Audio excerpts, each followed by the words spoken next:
First of all, I want to say what a privilege it is to be here tonight in such great company. I look around the room and so many familiar faces and leaders in sport and coaching, and I'm just in awe of many of you. My times with Phil go way back to university days when we first met in the spring in a tennis course. And we managed to get through that, and we both passed. And then the next fall, I'm in a class looking for a lab partner, and Phil's sitting there all by himself, and we became lab partners, and the rest just happened. We talked, Phil said, yeah, I work at SAIT. Didn't tell me anything else.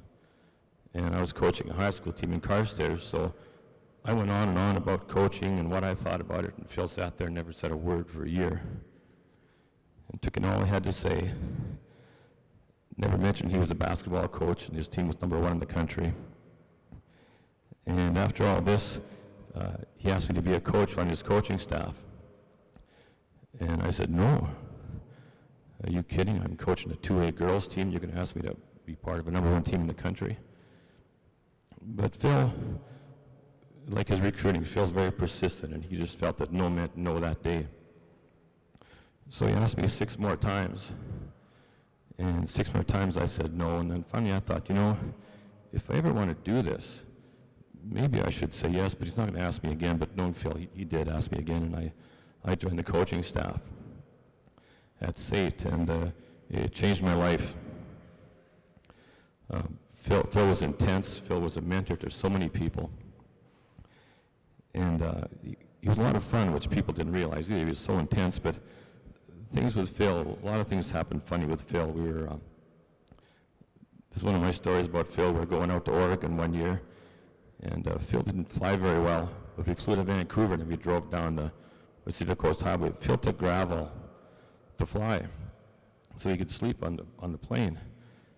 And we both got in the vans. Phil drove the second one, and I didn't realize how far they fell behind, but as everyone in Phil's van was sleeping, so was Phil. And eventually they hit the ditch. It was all nice gravel, so as they all woke up screaming, Phil just woke up and grabbed the wheel and put him back on the highway, and away they went. We got to the hotel after that, and all of Phil's guys piled out, and they looked a little shook up, and then I heard the story. The next morning, we get up to get in the vans, and all the players lined up by my van. So we bugged Phil about this the rest of the year. We're driving down to play University of Lethbridge, and we'd always take that Grantham cutoff, which cut about half an hour off our trip. And we're driving in the second van with Jamie Thomas, and he's falling further and further behind. And I said, is anything wrong? He says, no. I just don't want to hit anybody when guys start jumping into the back of Phil's van. But I look at Phil's record, and it was totally amazing. You know, 10 ACAC championships, 805 wins. It's just phenomenal. But if you just look at those stats, you really miss the essence of what Phil brought.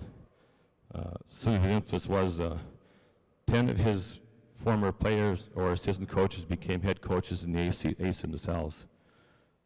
Between those 10 coaches, they took 19 trips to nationals. They won 15 ACAC Coach of the Year awards.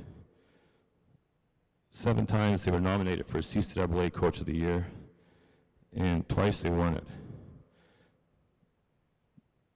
They combined for 8 ACAC championships, 3 national titles, and at last count, between Phil and these various coaches, they started 8 different club programs to develop basketball in the province of Alberta. And those are things, the stats that people just don't know. But well beyond that, Phil's influence as a teacher and a mentor. We were just talking about that tonight at the table. It was amazing. Amongst Phil's grads, 3 became successful business owners. Several became teachers. One is a principal just north of Calgary.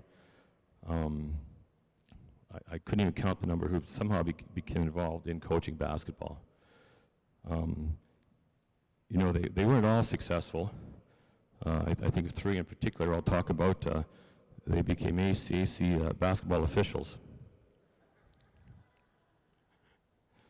And one of them is still officiating in Red Deer, and he wanted to be here tonight, but he couldn't because of work commitments, but a very fine basketball official.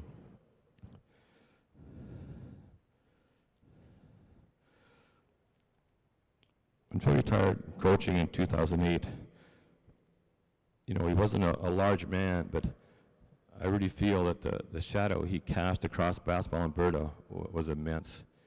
And I've talked to several players from those years, and you know, I remember one of them saying, I don't know where I'd be without Phil, and I'm thinking, I know where you'd be. You'd be doing about 5 to 10 right now, you crook.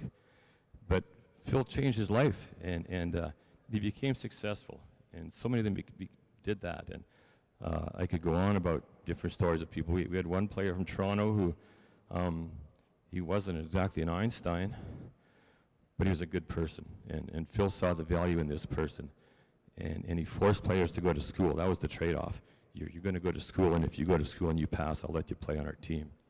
So he did that, and he took a course he really wasn't interested in, but it was a course he felt that he could work hard and pass. He took a culinary arts, and he graduated, and he went back to Toronto, and he became a chef at, I can't think of the name of the hotel now, the Royal York in Toronto for 10 years. And then he decided to do a life change. He didn't have a driver's license, he became a long-distance truck driver. And when I was down in Toronto, I talked to Trevor Hamilton, and we were going to get together, but he was at that point driving his truck somewhere in Tennessee. There's so many different players, and they all talk about the influence Phil had, the mentorship, and the leadership, and the things he taught them in life.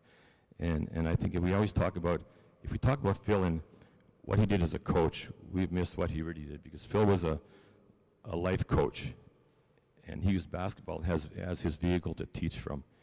And I just thank God I could call him my friend. Thank you very much. Thank you so much, Avery. That was very lovely. Avery, unlike you, Phil only had to ask me once to marry him. So I'm grateful for that. My boys are here tonight, Joel and Corey, and they both played in the ACAC along with Phil and I.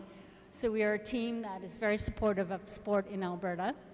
I'd like to thank the CCAA and the ACAC for this platform, because without it, Phil would have not inspired so many young men in his life to continue on with he just mentored so many people. And even Lana tonight came up to me and spoke to me about the mentorship that she gained from him when she was at Grant McEwen. And those things just keep coming back forward and forward. So it's one of those things that he's paid forward in life. And I will be forever grateful for him and for his inspiration he played to so many people in his life. So thank you so much, and to WestJet, who sponsored this event. We are very appreciative of it. Thank you.